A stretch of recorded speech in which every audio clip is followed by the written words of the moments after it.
وَإِذِ اسْتَسْقَىٰ مُوسَىٰ لِقَوْمِهِ فَقُلْنَا اضْرِب بِّعَصَاكَ الْحَجَرَ فَانفَجَرَتْ مِنْهُ 12 عَيْنًا قَدْ عَلِمَ كُلُّ أُنَاسٍ مَّشْرَبَهُمْ كُلُوا وَاشْرَبُوا مِن رِّزْقِ اللَّهِ وَلَا تَعْثَوْا فِي الْأَرْضِ مُفْسِدِينَ۔ یہ سورۃ البقرہ کی آیت نمبر 60 ہے۔ اسی طرح سورۃ الاعراف آیت نمبر 160 بھی دیکھ لیجئے، اس میں یہ الفاظ بھی ہیں۔ اور سورۃ الشعراء آیت نمبر 63 وَإِذْ اور استسقا، وَإِذِ اسْتَسْقَا، حمزہ کو واضح طور پر ادا کریں گے، دال کو سین سے ملائیں گے، 2 سین ساکن ہیں، ہمس ہوگا، قاف پر ہے، 2 حرکات لمبا کریں گے۔ وَإِذِ اسْتَسْقَا مُوسَىٰ، واو مدہ اور سا کھڑا زبر، 2 حرکات لمبا کریں گے۔ لِقَوْمِهِ، قاف پر اور یہ واولین ہے، لِقَوْمِهِ، قَو نہیں پڑھنا، قَو پڑھنا، ہی کھڑی زیر مد صلہ ہے، 2 حرکات لمبا کریں گے۔ فَقُلْنَا میں قاف پر لام ساکن پہ اظہار، نا الف مدہ ہے لیکن اضرب کا حمزہ عارضی ہے، اس لیے نون کو ضاد سے ملا دیں گے، فَقُلْنَا اضرب ہو جائے گا۔ ضاد ساکن ہے، اس پہ اظہار ہوگا، را باریک ہے اور با ساکن ہے، ویسے رکنا ہو فَقُلْنَا اضرب، با پہ قلقلہ ہو جائے گا،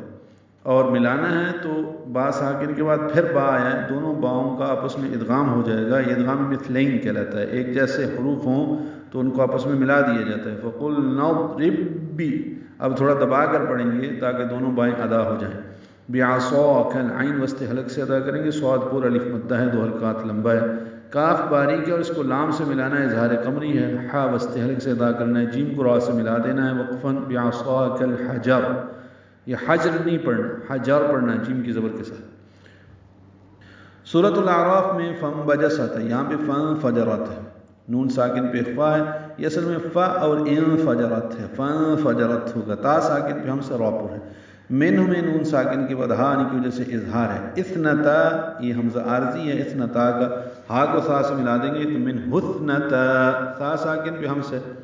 نرمی سے پڑھا جائے گا، تا الف مدہ ہے، 2 حرکات لمبا ہے، یہ 2 حرکات لمبا کرنا ہے، الف مدہ ہے، من حثنتا، کئی میں نے سنا ہے بعض سے کہ وہ تا کو لمبا نہیں کرتے، من حثنتا عشرتا، یہ دونوں غلط ہے، من حثنتا عشرت عینا، عشرہ میں شین ساکن ہے، اس پہ ہمس ہے، تفشی ہے، را پر ہے، تائے مربوط ہے، اس کو جلدی پڑھنا ہے، عینا یا علینا اور نا الف مدہ ہے، ملانے کی صورت میں عینا یہ اخفا ہوگا۔ قد علم، قاف پر دال ساکن پہ قلقلہ، علم جلدی پڑھنا ہے، کلو جلدی ہے، اناس نا الف مدہ ہے، 2 حرکات لمبا ہے، تنوین کے بعد میم آنے کی وجہ سے سم غنہ ہوگا، مشرب میم کو شین سے ملا دیں گے، اور شین ساکن پہ ہمس ہے، تفشی ہے، را پر ہے، ہم میں میم ساکن پہ اظہار شفوی ہے، وقف ہے، کلو کاف لام باریک ہے، لو واو مدہ ہے، آگے پھر واو آئی ہے، ہونٹوں کو نا تمام گول کریں گے، آگے لائیں گے، کلو واشربو، واو کا واو سے ادغام نہیں ہوتا، واو مدہ کا آگے آنے والے واو سے ادغام نہیں ہوتا، واشربو واو کو شین سے ملا دیں گے، یہ اصل میں وا اشربو ہے، شین ساکن ہے، اس پہ ہمس تفشی ہے، واشربو را پر بو واو مدہ ہے، 2 حرکات لمبا ہے، من رزق اللہ، نون ساکن کے بعد را آنے کی وجہ سے ادغام ہے، اور یہ ادغام کامل ہے، نون کی آواز ختم ہو جائے گی،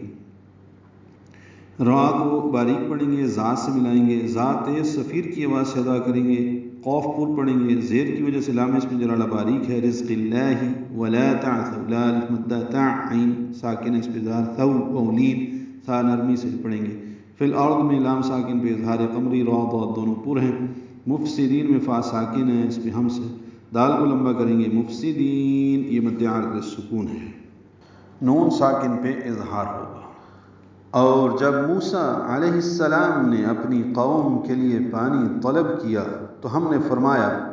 اپنا عصا اس پتھر پر مارو تو اس سے 12 چشمے پھوٹ پڑے، بے شک ہر گروہ نے اپنے پانی پینے کی جگہ کو جان لیا، اللہ کے رزق سے کھاؤ اور پیو اور زمین میں فساد کرتے ہوئے نہ پھرو۔